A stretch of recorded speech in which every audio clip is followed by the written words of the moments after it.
urang nyaritakeun seputar Tangerang benteng jadi Tangerang teh. Wow, eta teh henteu mudah sebab Tangerang teh Tangerang Tengger Tengger asli mah.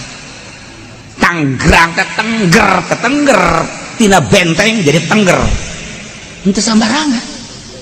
Teu sambarangan Tangerang. Yehe nu mantak Tangerang mah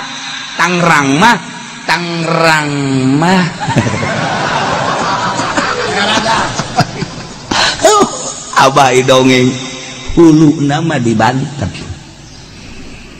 Huluna di Banten, buntutna di dieu.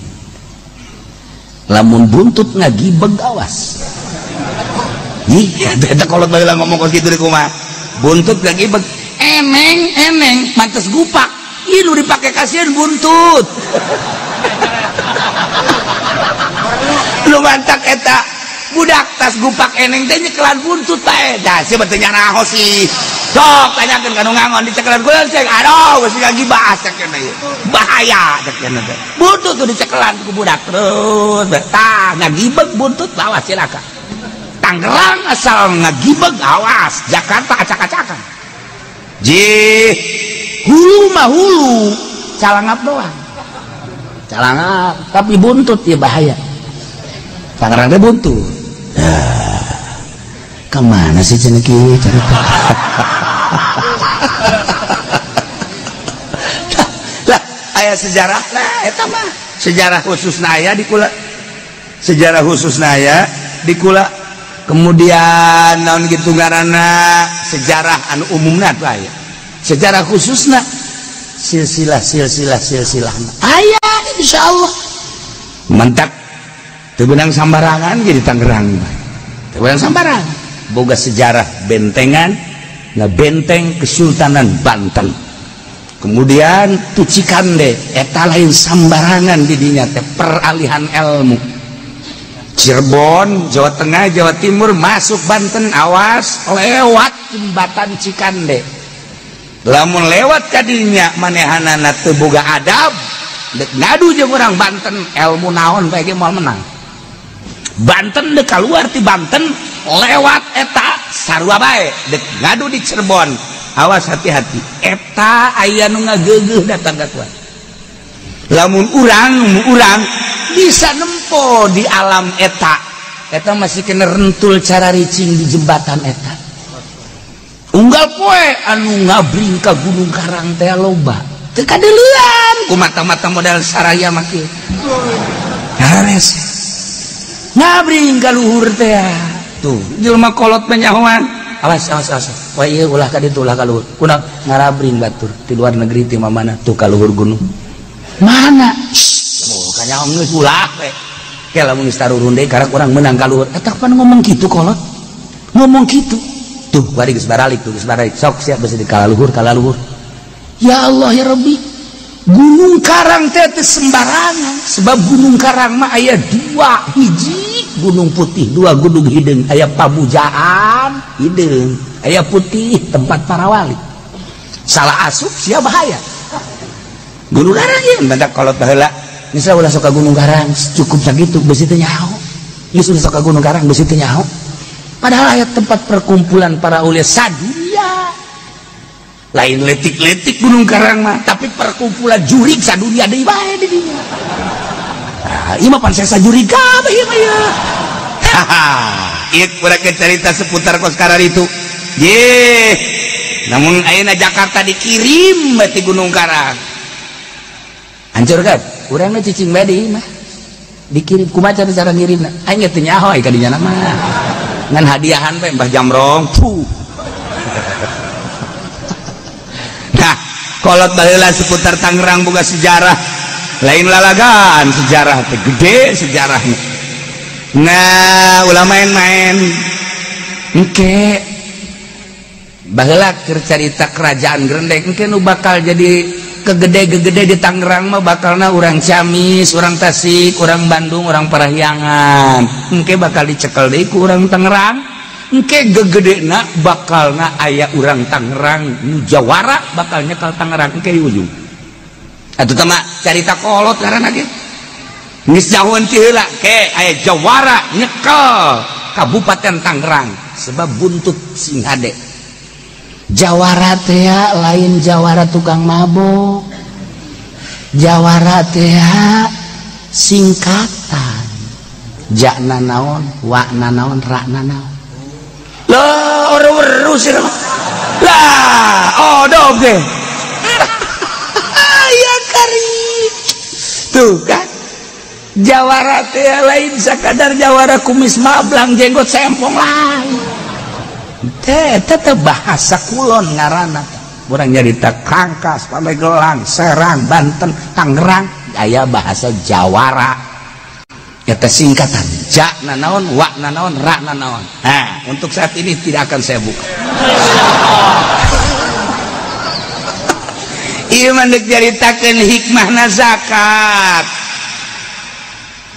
Lamun urang geus cinta tambah kana dunia, gelimang dunia, naon ku hanteu dibeli, naon ku hanteu dilaksanakan, naon ku hanteu terus bae.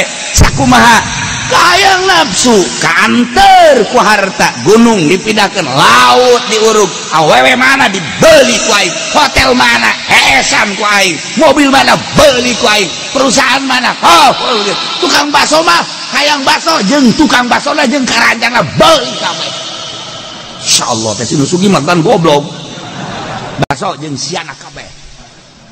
Bae tukang bakso teh kira-kira jeung hulu sia dibeli ku aing kabeh. Nusugi teh tarolol geus eueuh imanna. Nah. Sedengkeun harta mayul hiluhubballah ngalengitkeun kana cinta ka Allah.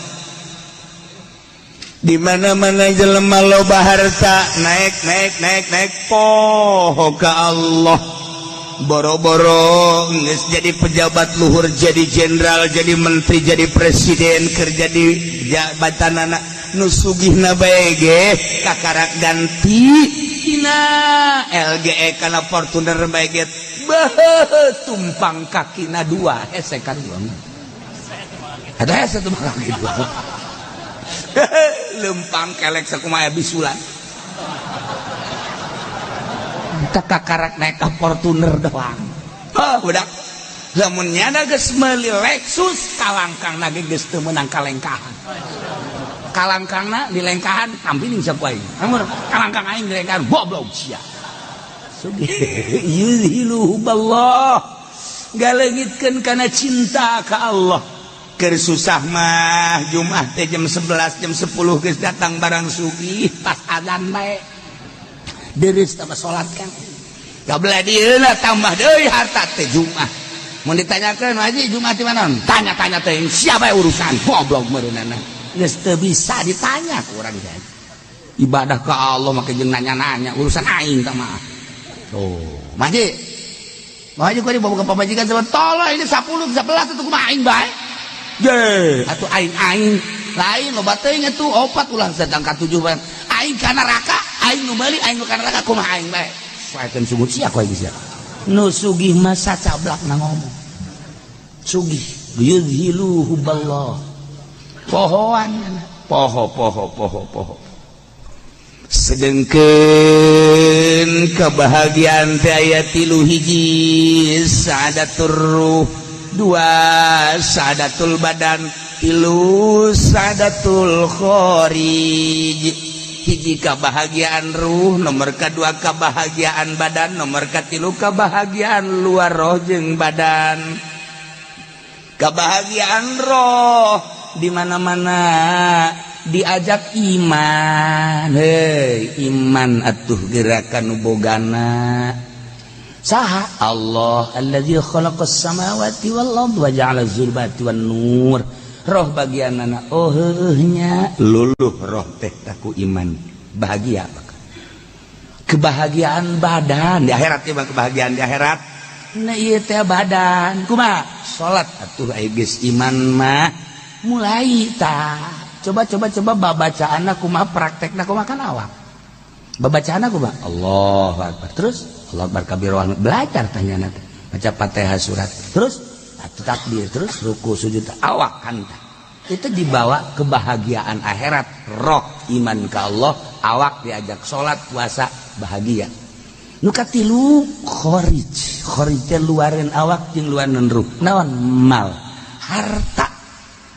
Nah itu bisa diajak bahagia untuk kebahagiaan akhirat. Nah lamun roh bae nurut iman kanu bogana daek salat daek iman, lamun awak bae nurut kanu bogana daek salat, tinggal luareun roh jeung awak ieu harta dek dikumahakeun ieu harta sebab luareun awak urang tah mah luareun awak urang roh mah luareun roh urang harta mah. Nah ieu ge berfungsi jang saadah jang kebahagiaan darai dunia jeung akhirat. Dunia geus jelas, harta mah nu mantak urang resep, akhiratna supaya bahagia diwajibkeun salat nurut iman nurut kuari eueuh di jalan sebab harta mah mawana kana kaladatan kanikmatan dunia. Otomatis Allah nyieun aturan. Nah ieu aturanana diwajibkeun zakat supaya ketika manehanana per tahun harta dihitung aya hak batura blak. Lamun nurut make aturan zakat salamet ku jelema ieu. Lamun teu nurut silakan. Roh iman ka Allah salamet, awak daek dipakai ibadah ke Allah salamet, harta dikeluarkan zakarta salamet. Teu iman kafir ngaranna silakan eueuh sadah. Awak teu daekeun dibawa ibadah silakan, harta teu dizakatan awas nancem jadi syuja'ul aqra. Nah ieu mulai kudedeuna jeung nyaana Gusti Allah ka manusia anu dibere watak resep kana harta supaya salamet. Allah ngainstruksikeun zakat sebab tadi budapek suuzon ka Kangjeng Nabi buat teuing jeung buat teuing Muhammad teh monopoli. Nah maka Allah ngajelaskeun Kangjeng Nabi kepentingan pribadi kepentingan keluarga dijelaskan make ayat ieu abeh kadengeun khususna ku munafik umumna ku kafir.